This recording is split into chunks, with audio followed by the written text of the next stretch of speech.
Hello everyone and welcome back to my channel. My name is Caitlin from Florals.com and I am back with another episode of the Color Theory series. This time Cynthia is joining me in this round, and if you don't know what the Color Theory series is, essentially we take a color from the rainbow, and we do rainbow order, and we make that a monochromatic layout. So today we are made it to purple. This is the last color in the rainbow, but we have a couple more episodes left before the series is over, so definitely get excited. I'm featuring a beautiful purple pattern paper in the background from Wild Whispers World's Best collection. It's a really beautiful collection that you should definitely check out. I'm on the Wild Whisper design team, and it's one of my favorite collections that they've made. It's definitely a unique collection because it covers loving your parents, so like for Father's Day and Mother's Day, essentially, or for just loving them any time of the year. But anyway, this is a purple layout, and purple is a color everyone seems to struggle with in the scrapbooking world. It's often pushed to the side to like smaller color scheme roles, but this is a full-on purple layout. I used some purple cardstock. It looks pink on camera, but I promise it's more of a purple in person. And I'd also like to apologize for the lighting. You'll see a lot of cloud coverage sort of where it gets a little bit darker. I tried to brighten it up a little bit, but I filmed this while our power was out. Luckily it is back now, but we were out of power for a little bit due to high winds in the area, so that was a fun experience. Now I'm going to layer my photo with a couple of different 6x6 papers. I used one from the My Mind's Eye Yes Please collection, which I have a hard time using because of its creamy backgrounds instead of white backgrounds. And like I've mentioned previously, I don't mind mixing cream and white, but sometimes it's very hard for me. This is one layout I got to use a couple of those papers on, and it was good to get using out of them. And I'm also using this purple paper pad, which is actually from Kathy Davis. It's super old. Joanne's had a line with her a while back. I think this one's called Journey, and I'm just using a purple pattern with some leaves to do another layer. The hard thing with purple is you have like plum colors, and then you have like purples, and then you have lilacs, so there's a wide spectrum of purple shades, and they don't all go together all the time. So this one I tried to keep with the lilacs and some of the deeper purples, just to keep it a little bit more cohesive. I also pull in a lot of black and a couple gold elements into this layout. I think the hardest part here was trying to figure out embellishments. I didn't have a lot of purple in my stash, but what I did have, I did try to use. Again, I filled this while the power was out, so I was running low on sunlight, and this was a quite rushed layout. I'm happy with how it turned out, but again, quite rushed. I think I would have done some mixed media maybe if I hadn't been preoccupied with the sun setting and having no lights.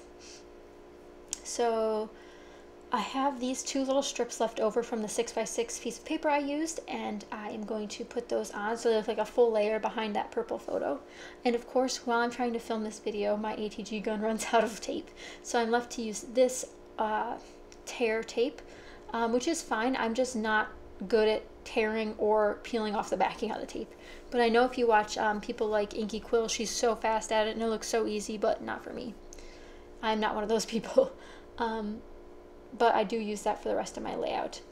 And I add some of the gold hints here with these washi tapes. So I use one thin gold with a diagonal stripe, and that one is from, I believe, Recollections.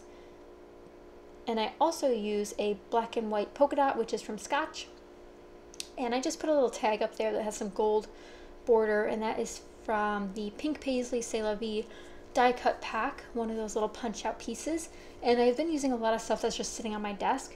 That little jar of embellishments in the background there, that is from my homemade kit, which I've been working with a lot, and I decided to pull out some of those pieces because it's not cheating if you use your product from your homemade kit, even if it's not fully from your kit. And two, I needed the purple items that were in there because I didn't use them on anything else.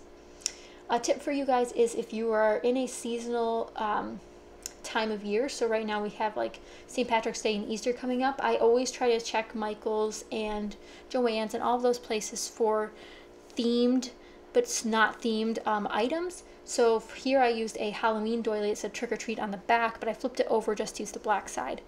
But you can find those pretty much on clearance pretty easily after Halloween. But yes, other holidays are great too. I know I've seen some cute St. Patrick's Day stickers, which are just green, and some Easter stickers, which are pastel colors. So definitely be on the lookout for those going on clearance. I've pulled out a couple other pieces here, the hello and then the little journaling block that I just pulled out. Those are both from Chamel, and if they're not, I'm sorry. I don't keep my die cuts in order. I just try to remember where they're from. But I know the purple one I'm gluing down right now is from Chamel.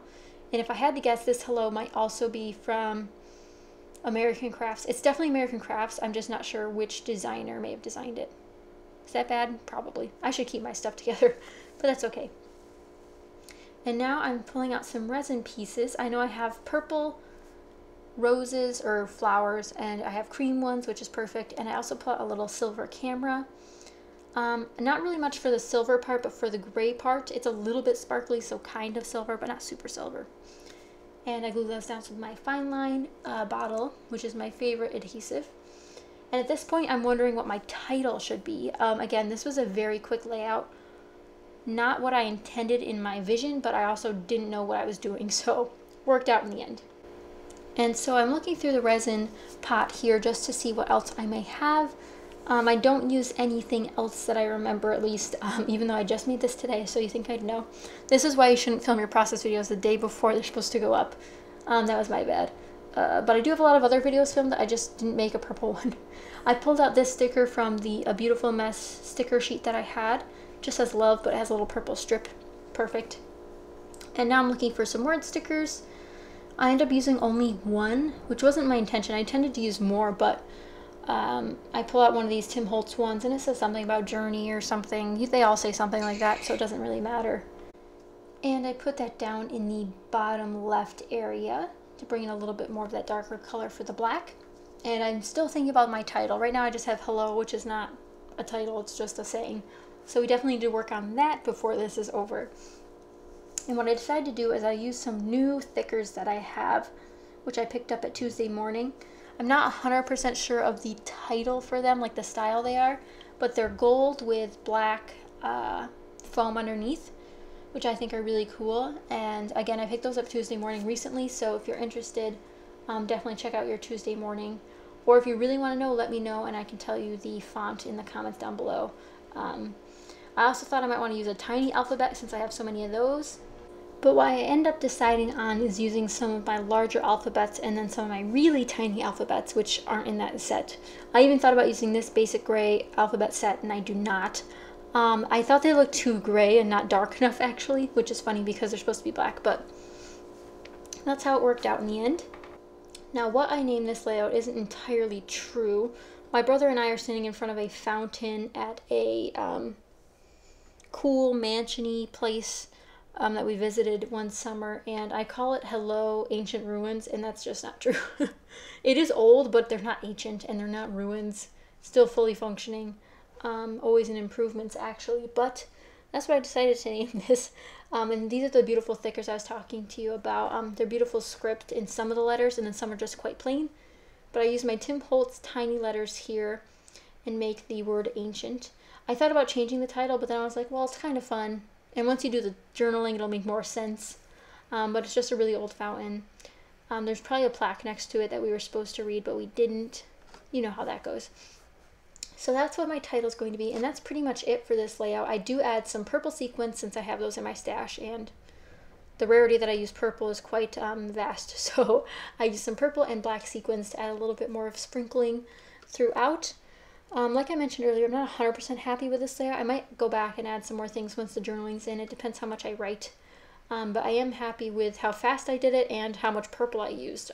Really worked out great for my stash. But I hope you guys enjoyed this episode of Color Theories. If you'd like, I have two playlists down below, one from 2017 for my Color Theories, and my second one, 2018, this year's Color Theories series. I'll have Cynthia and I's videos linked down below, as well as her channel, in case you want to check out all of her other videos.